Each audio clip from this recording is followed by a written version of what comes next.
llamadas al sistema proporcionan una interfaz que nos permiten invocar los servicios que el sistema operativo ofrece. Estas llamadas generalmente están disponibles en lenguaje C y lenguaje C++, aunque determinadas. Ya. Acá lo que dice en el libro, ese libro creo que todavía no lo he publicado, pero lo que dice en el libro, en su capítulo 2, habla de las llamadas del sistema operativo en el libro, en la versión 6, 7, incluso creo que vamos por la versión 10. Dice que la llamada del sistema, la llamada del sistema o la llamada del sistema operativo proporciona una interfaz. La interfaz es un medio que yo puedo controlarlo. Entonces, existe esta interfaz con la cual podemos invocar los servicios que el sistema operativo ofrece. Hay algunos servicios que el sistema operativo tiene que ofrecer a los procesos, a los programas. Para que se pueda ejecutar algún programa, este programa se descompone en procesos y el sistema operativo ofrece servicios a estos procesos. Un servicio puede ser la impresión, la cola de impresión, permisos de lectura y escritura, tanto en el sistema de archivos como en los periféricos. Entonces, todos esos servicios los debe de administrar el sistema operativo. Antes de llegar a esta parte, la diferencia entre programa y sistema operativo, si estamos grabando ya. La diferencia del sistema operativo y un programa es que en su forma estructural son iguales, pero en la parte de funciones son diferentes. El sistema operativo cumple algunas funciones para ser considerado como sistema operativo. Para que ese programa pase como sistema operativo, entonces tiene que tener algunas funciones. Cuando estas funciones se cumplen, entonces podríamos decir de que es un sistema operativo, deja de ser un programa para convertirse en un sistema operativo. Pero en su forma estructural es un programa.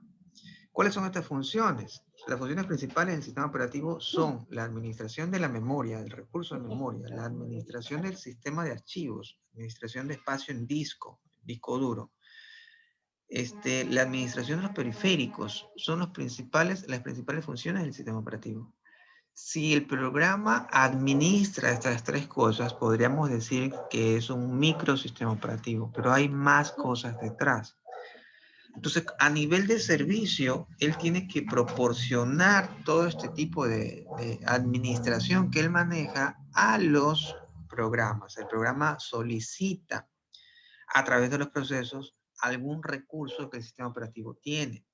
Y el sistema operativo tiene que tener la particularidad de ofrecerle ese servicio y cumplirle al proceso para que el programa corra sin ningún problema. Por ejemplo, el programa, entramos con Word y necesitamos en este momento imprimir. El sistema operativo quien tiene este recurso. Entonces, él solicita el programa a través del proceso. El programa se va a descomponer en procesos y él solicita este recurso al sistema operativo. El sistema operativo verá si se lo da o no. No es que a todos se les puede dar. El sistema operativo administra eso y él verá si está o no en sus posibilidades de darlo o mandarlo a la cola, una cola de espera. Pero el sistema operativo debe administrar todo eso. Entonces, ya sabemos una diferencia entre programa y sistema operativo. Ya sabemos las funciones básicas que tiene el sistema operativo, que es la administración del recurso de disco, espacio en disco duro, el HDD, USDD, la administración de la memoria, la RAM, tiene que tener memoria, y la administración de los periféricos. Tiene que administrar todos sus periféricos, entradas y salidas, teclado, mouse, escáner, impresión, etcétera, etcétera, etcétera, etcétera. Entonces debemos tener esa administración siendo el sistema operativo en nuestras funciones. Ahora, las llamadas al sistema, como ven ahí, las llamadas al sistema proporcionan una interfaz, un medio con el cual podemos invocar los servicios que el sistema operativo ofrece.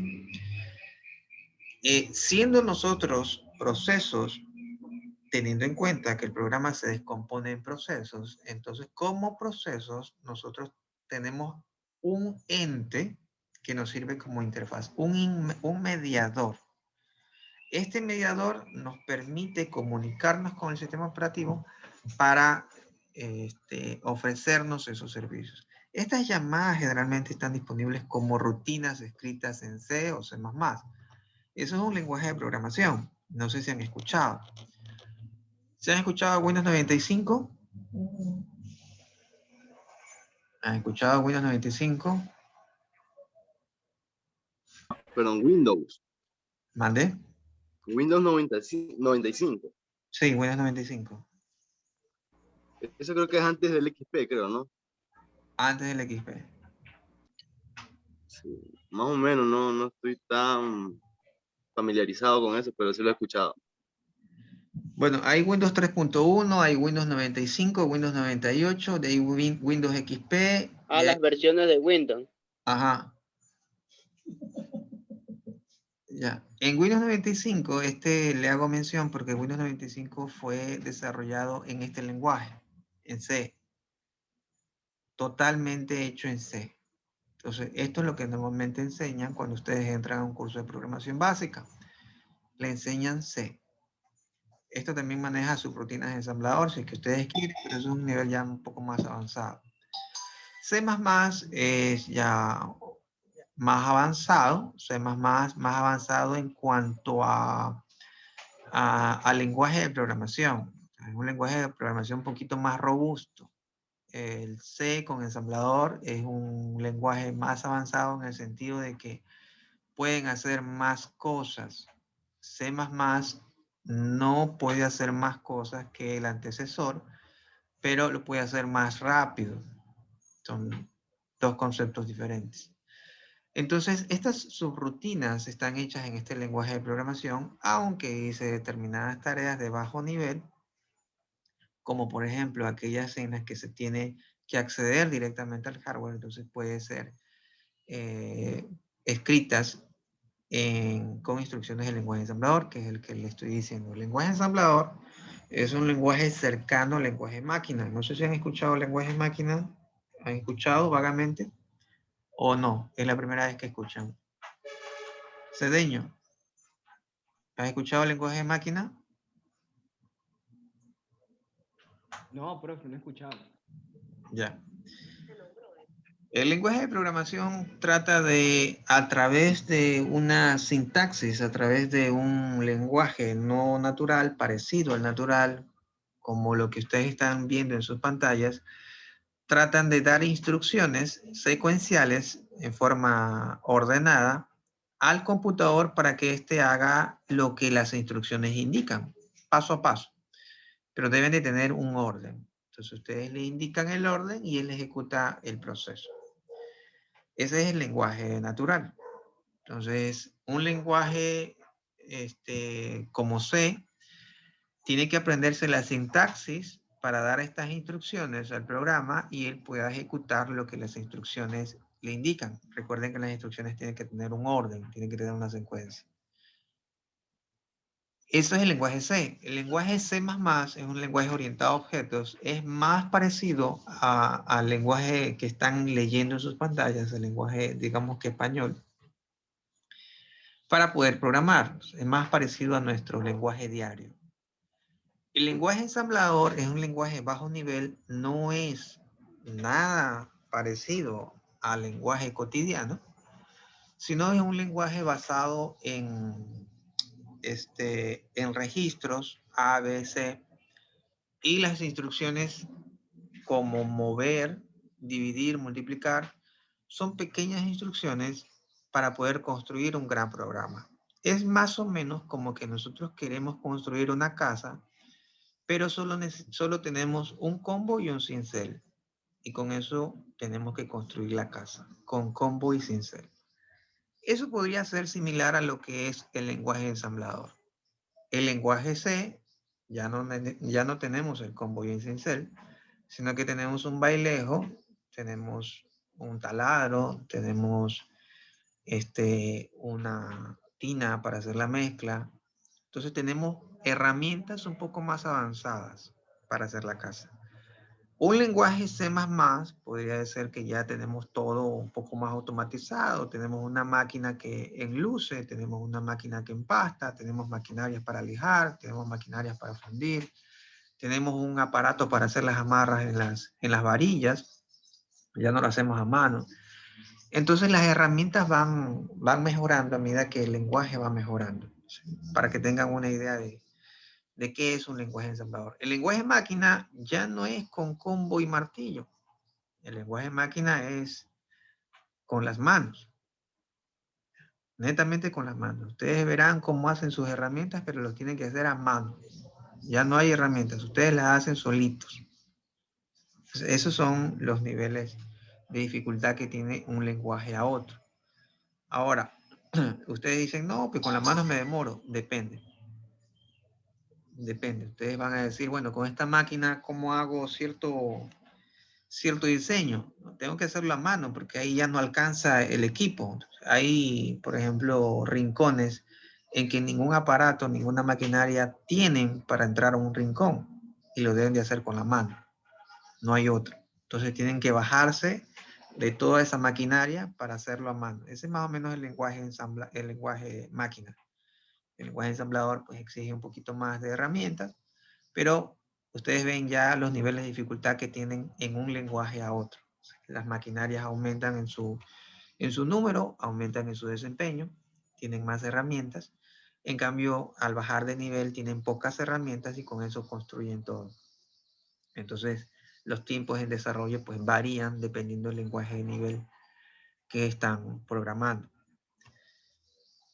Por el momento tenemos el concepto de que hay un medio, hay una interfaz que nos permite ofrecer los servicios del sistema operativo a los procesos. Y tenemos el concepto de que el programa se divide en procesos cuando ya entramos a ejecutarlo. Sigamos escuchando. Nivel, como por ejemplo aquellas en las que se tiene que acceder directamente al hardware, pueden necesitar escribirse con instrucciones de lenguaje ensamblador. Esta imagen nos muestra los mundos definidos en el sistema de computación. Estos mundos son dos mundos completamente... Para hacer esto, para ver cómo esta función, esta llamada al sistema operativo o llamada al sistema, tenemos que saber que el sistema operativo está en una especie de sándwich contra los procesos. Por un lado tenemos el hardware, que es la parte que se encuentra abajo, el hardware, que es la parte electrónica, la parte física que nosotros estamos viendo. Esta parte física, pues, tiene entradas y salidas. Pues tenemos que interactuar con la parte física, si no, nada de la parte del software se puede ejecutar. Tenemos que manipular este hardware ingresándole datos y leyendo datos. Tenemos, por ejemplo, en la memoria tenemos que ingresar datos en RAM y también tenemos que leerlo. Entonces ahí hay un proceso de entrada y salida. Entonces tenemos en la base el hardware y acá que está acá es el famoso interfaz de llamadas al sistema o llamadas al sistema operativo, el System Call Interface. Este System Call Interface está entre el User Mode y el Kernel Mode. ¿Cuál es el User Mode? El modo usuario y el modo kernel. El modo kernel es la parte base del sistema operativo. Es las rutinas principales del sistema operativo. Digamos donde está la parte medular de nuestro sistema operativo, lo que tienen todas las funciones principales, que es la administración de sistema de archivos, sistema de memoria, sistema de entrada y salida. Ese es el kernel, el modo kernel. Y tiene que estar separado, del modo usuario, porque el modo usuario es el modo de los procesos, el modo de que cuando arranca un programa como Word, Excel, PowerPoint, Paint o cualquier programa que ustedes quieran ejecutar, darle doble clic y se alza, ese es un modo usuario, porque son usuarios al sistema operativo, no usuarios que usan el sistema operativo en el sentido de una persona que usa el computador, no. sino que dice el user mode se refiere a los usuarios, a los procesos o programas que usan el sistema operativo. A eso se refiere con user mode. Y estos usuarios que están intentando trabajar con el sistema operativo tienen que estar aislados del núcleo del sistema operativo. No deberían de tocarlo. Porque el núcleo del sistema operativo, la parte medular del sistema operativo, tiene que estar protegido y separado del modo usuario. ¿Por qué? Por seguridad, una de las principales cosas. Nosotros como sistema operativo, si nosotros somos el sistema operativo, debemos de asegurarnos que cuando arranque un proceso de Excel, no pueda ver los procesos vecinos, por seguridad. Si ustedes arrancan Word y arrancan Excel y arrancan, me pongo un nombre, WhatsApp, no debe de permitir que WhatsApp, el browser de WhatsApp, de alguna forma comparta o lea cosas que están en Excel o en Word. Asimismo, el documento en Word no debe de cualquier forma leer lo que se encuentra en el browser, en WhatsApp. Tienen que proteger todos sus datos de los vecinos. No es porque los vecinos sean malos, sino que si comparten o tratan de leer datos de los procesos vecinos, podría dar un error en el proceso que se está ejecutando actualmente. Entonces, si Word tiene sus datos, esos datos tienen que estar protegidos de los datos de Excel, de los datos del browser, de WhatsApp. Deben de protegerse. Porque si no se protegen, el proceso de al lado puede llevarse esos datos o destruir esos datos. Entonces debe de protegerlos. Asimismo, como los datos de cada proceso deben de estar protegidos, deben de estar aislados, estos procesos a modo de usuario tienen que estar aislados de las funciones principales del kernel, de las funciones principales del sistema operativo, que es el modo kernel. Como por ejemplo, como administran la memoria, todos los procesos escriben en memoria, ¿cierto? Pero para escribir en memoria tienen que ser habilitados por el sistema operativo, quien puede leer toda la memoria del sistema operativo. Si alguien entra al modo kernel, tendría administración de leer toda la memoria, y eso es perjudicial. Aunque los hackers ven de alguna forma estos agujeros, estos bugs de seguridad para hacer el famoso hackeo. Entonces, utilizan otros procesos para ver alguna vulnerabilidad, y esos son los famosos bugs de seguridad, en el cual a través de algún proceso hacen un agujero y entran al bloque de memoria. Eso es el famoso desbordamiento de pila, el bulk de memoria, para a través de este desbordamiento de pila entrar a todo el banco de memoria y revisar todo lo que han escrito el resto de procesos. Ahí están las claves, están las contraseñas, están todo. Está su conversación de WhatsApp porque tiene que arrancar con la RAM.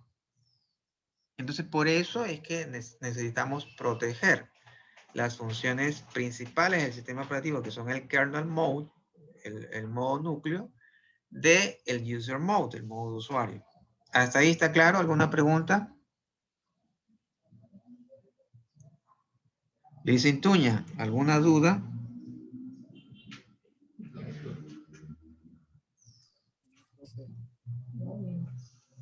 Liz Intuña. Aquí. Ya, está bien. Santana. Santana. Dígame. ¿Sí comprendió? Ahí más o menos, pero ahí sí. Sí, profe. Más o menos. Cuéntenos lo que comprendió para reforzar.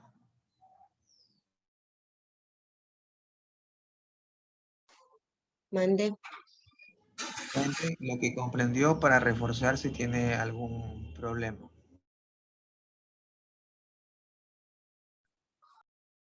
No, ya la verdad no entendí.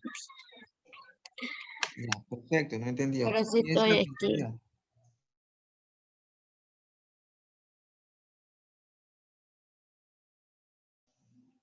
Brighton,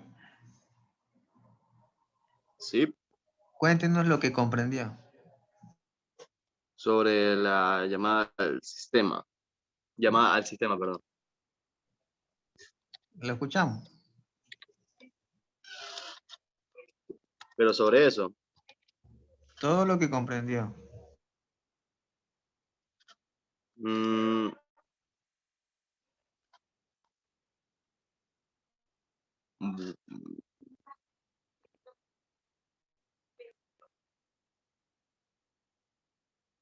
no sé cómo explicarle, pero Con palabras, con palabras.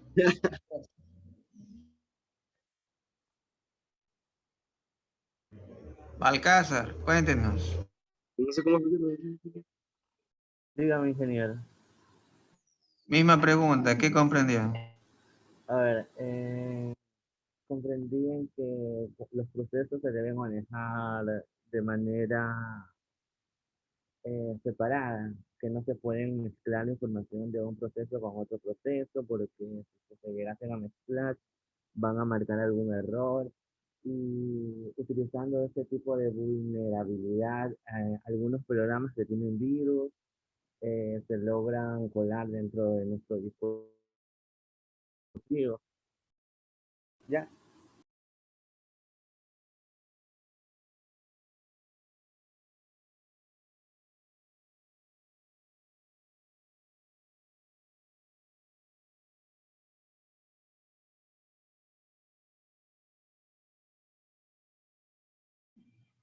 Ya, ¿alguien le comprendió al compañero Balcázar?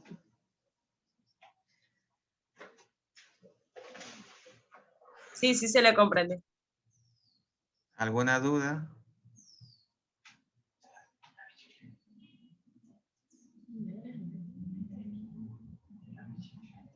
Licintuña, ¿alguna duda? Una pregunta.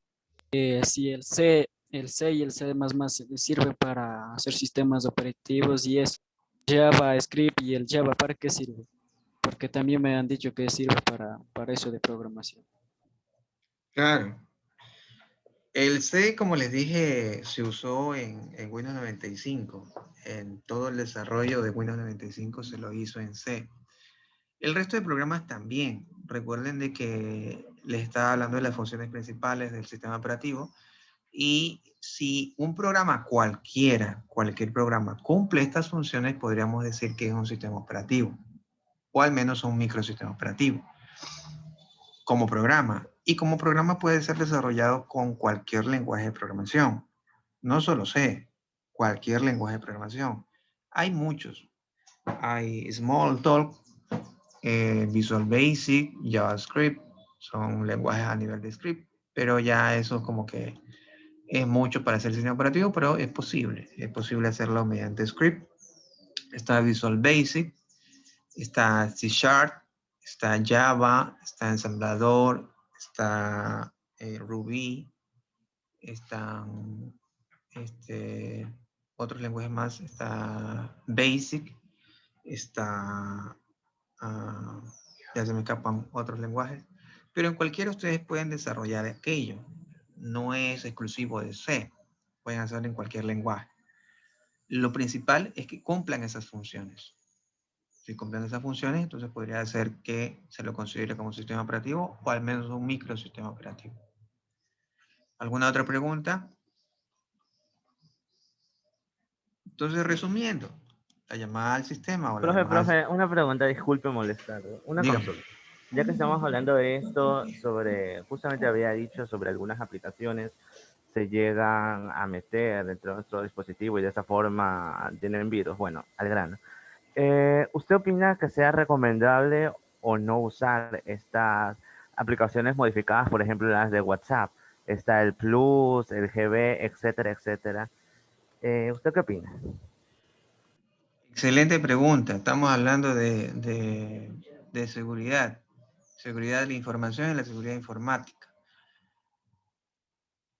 Tienen que ver de dónde viene ese extra, esa app, sea por el celular o sea por el browser, de qué empresa viene para ver si es que está ofreciendo los niveles de seguridad que deben de ofrecer. Pero en forma general, respondiendo a su pregunta, no. No deberían de instalar nada por seguridad. Solo el oficial. Los otros complementos extras que pueden agarrarse, normalmente, si es que no lo tienen, roban información o pueden llevarse la información. Normalmente se la roban, pero de que tienen opción a llevársela, se la llevan. Hay esa opción. Pero más o menos como yo te voy a administrar tu banco, yo te voy a administrar todas las cuentas de tu apps de cuentas bancarias. Entonces, en una misma yo te administro todas. Chéverísimo, ya no tengo que tener tantas apps. En una misma app tengo todos los bancos. Interesante. Funciona. Es práctico. Pero le estoy dando todo el acceso a mis cuentas, a esa aplicación. Y eso incurre en seguridad. ¿Ustedes confían en el fabricante? ¿Seguro que confían?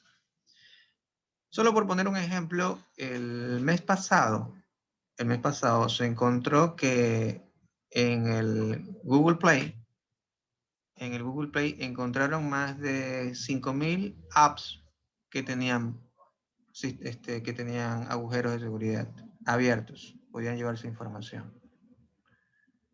Solo por poner un ejemplo. Entonces tienen que saber qué están instalando. Sobre todo esos juegos que le piden permiso para todo. Entonces bajan un juego y le dicen, bueno, necesitamos saber tu ubicación geográfica. ¿Para qué? Necesitamos compartir tus fotos. ¿Por qué? Necesitamos que nos des permiso de tu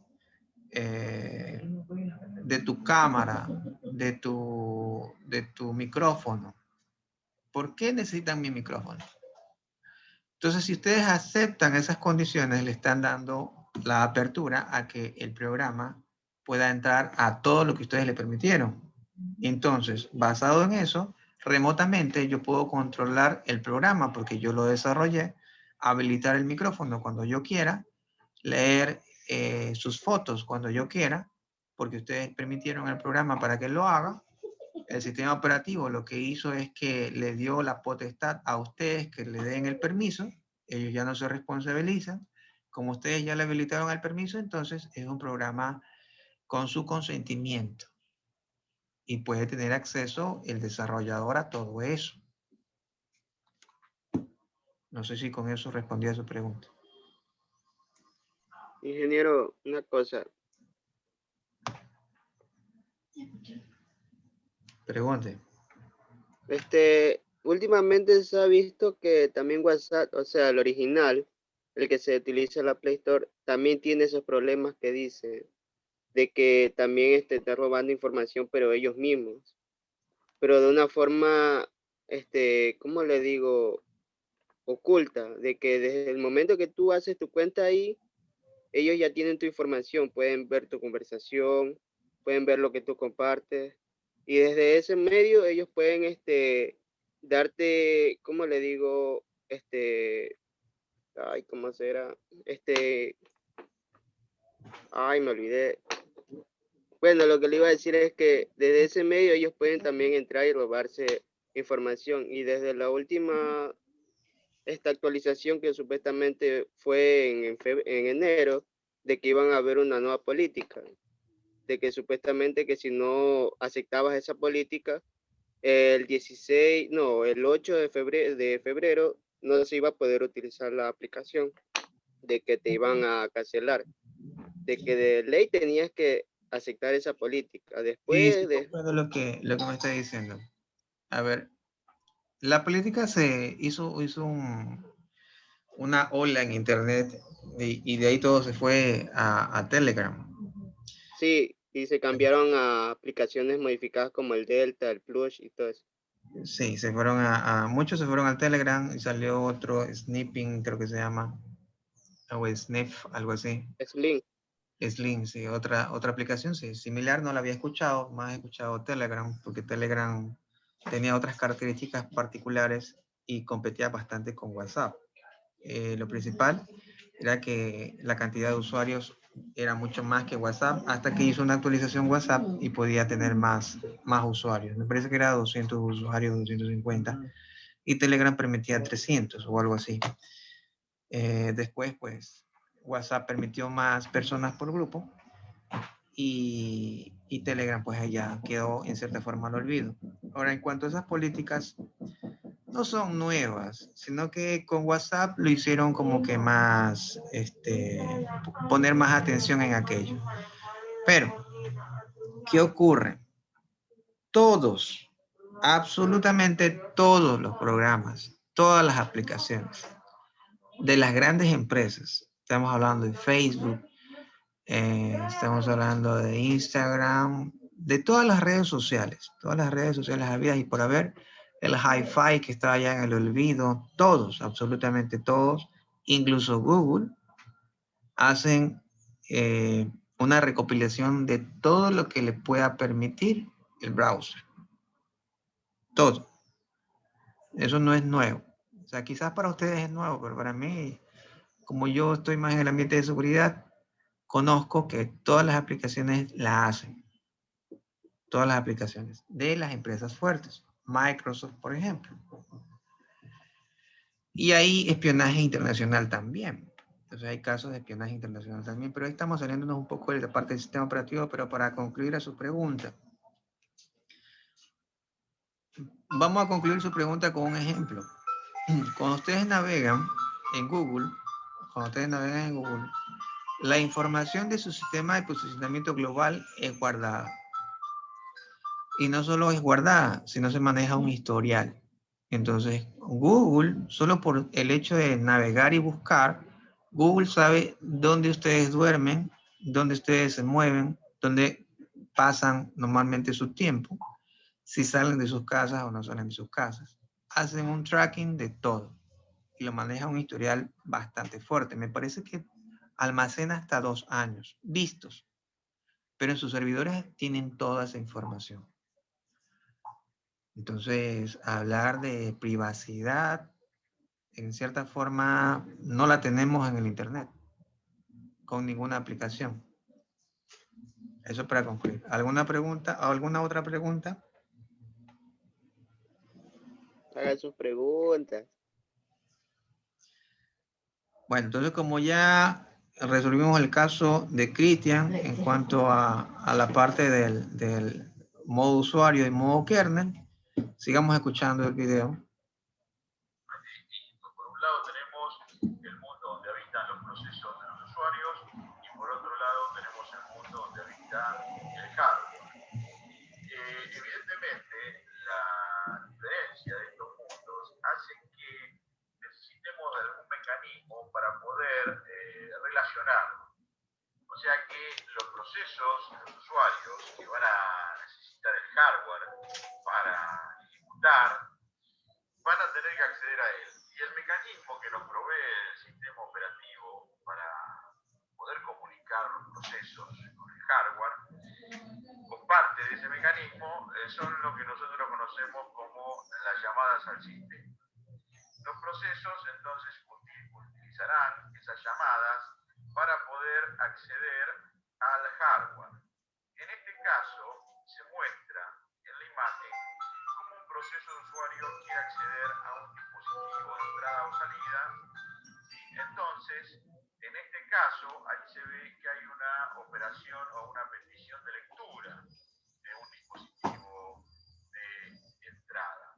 Entonces, ese read que se ve ahí, lo que va a hacer es embeber en el código de la función read la llamada al sistema con los parámetros necesarios para poder acceder al dispositivo de hardware.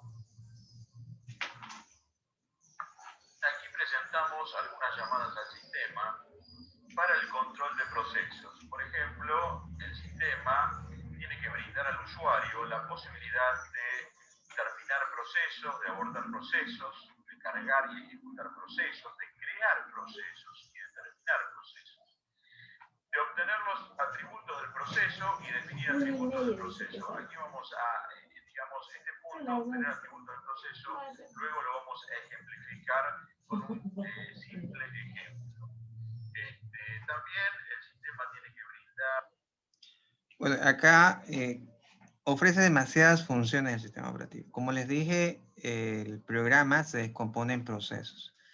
Cuando ustedes arrancan el programa, este debe descomponerse en estos procesos, pero para descomponer estos procesos, pues obviamente necesitamos crear los procesos.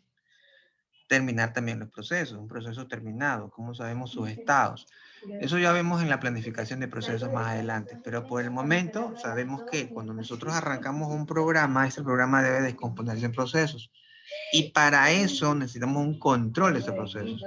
En estas funciones del control de los procesos vemos terminar, abortar. Mira, este proceso está terminado, este proceso ya quedó obsoleto o lo vamos a rechazar porque necesitamos otro proceso de prioridad.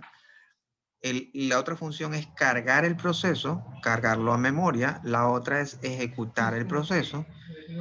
Como ya vimos hace rato, necesitamos crear los procesos, descomponer estos procesos, pero cuando arrancas Word, debemos descomponerlos en procesos. Para esa descomposición en procesos debemos de crearlos.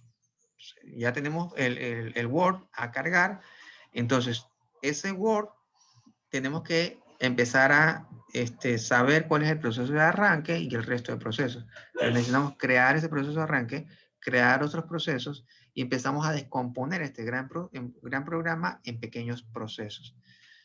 Como vimos en la parte de arriba, tenemos que tener una función de terminar y abortar el proceso. Acá también habla de terminar el proceso. Obtener atributos del proceso, si ese proceso está protegido, si no está protegido, si es de lectura, escritura o cosas así. Definir estos atributos bien, o sea, se definen y se obtienen, se leen los procesos, perdón, se leen los atributos, si son con seguridades extras. Entonces, mira, no puedes tocar este proceso porque este proceso pertenece al programa vecino, entonces no puedes leer estos datos de este proceso. Podemos leer estos atributos y podemos también ponerle atributos, definir los atributos de seguridad. También tiene la función de esperar para obtener un tiempo. En el caso de que estamos haciendo cola, ¿qué tanto tiempo designamos para hacer cola en la ejecución? Eso es parte del proceso. Eso lo vemos, como digo, más detallado en la parte de control, no de control, sino en la planificación de procesos. También tenemos que darle memoria. Recuerden que esa es una de las funciones principales. Memoria al proceso. Si el proceso quiere memoria o ya terminó y quiere liberar esta memoria, la puede hacer. Esa es la parte de la asignación y liberación de memoria del proceso. Estas son algunas de las funciones que tienen para el control de procesos en las llamadas al sistema. Darle funciones a los usuarios para que a través de sus aplicaciones puedan esperar para obtener tiempo, esperar un suceso, señalizar suceso, bueno. En esta parte de esperar suceso y señalizar suceso se refiere a que el proceso puede estar a la espera de algo. Puede ser a la espera de algún recurso, puede estar a la espera de alguna señal. Entonces, si el suceso ocurre, entonces podemos ejecutar algo, o si está esperando una señal, un alto, un bajo de voltaje, llega lo que está esperando y empieza a hacer alguna otra tarea. Entonces, estas cosas también son funciones que ofrece el sistema operativo para que se pueda controlar los procesos. Porque yo, imagínense que tenga 3 procesos, pero los 3 están esperando por la cola de impresión. Entonces, la cola va avanzando y llega la señal y dice, mira, la cola ya te toca el turno. Tú estabas en la cola, pero tú eres el siguiente, así que ya vas a empezar a imprimir. Eso es una señal.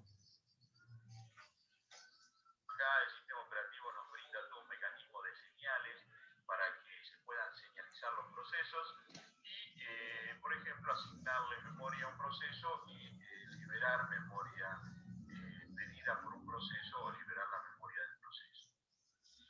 Nos vamos a quedar hasta allí. No sé si tienen alguna pregunta. ¿Alguna duda?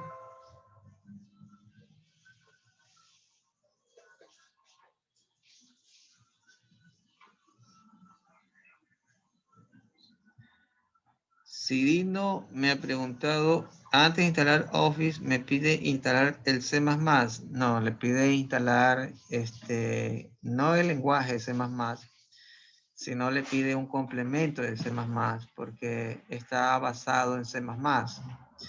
Realmente en C#. C#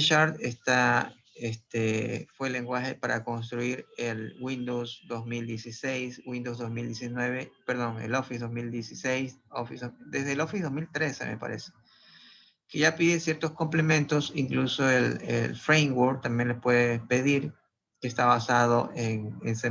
Por eso es que le pide eso, pero no le pide el lenguaje, un complemento al lenguaje. ¿Alguna otra duda?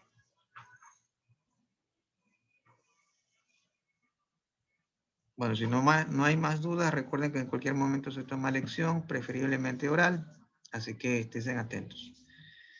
Cuídense, excelente mañana, pasen bien.